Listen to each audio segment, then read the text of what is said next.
So, what has been in the news the most is all of the government personnel that is being let go. It's massive, guys. It's massive. And the sad part about it, what they're laying off in people and salaries is not going to go anywhere near the trillions of dollars in debt that he thinks he's going to get rid of. If you want to start with the debt, go to the Department of Defense. Start there. They haven't passed an audit in, like, what did they say, 5 years?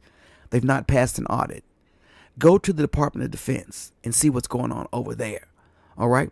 They're kind of doing it, but they're doing it very quietly, and they haven't really cut much except personnel. They got rid of the Joint Chiefs of Staff. He's a black guy. He's been doing a great job. What did he do? Nobody's saying what he did.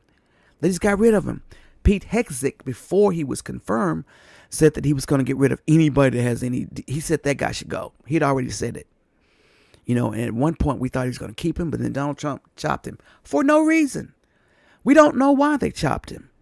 He wasn't a DEI hire. The man has been in the military for many years. So this is getting crazy and crazier, guys. And the way that they're going about these cuts is just not humane. These are people with families, children. They don't know what's going to happen. A lot of them don't know what's going to happen.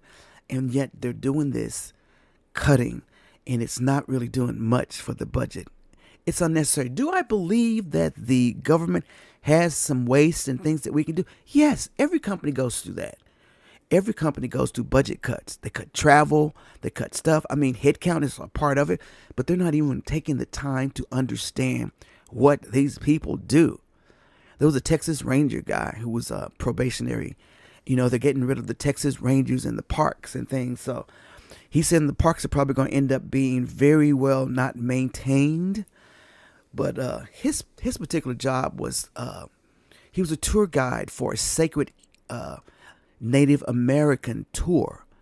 I think it was in Iowa, somewhere like that. I can't remember.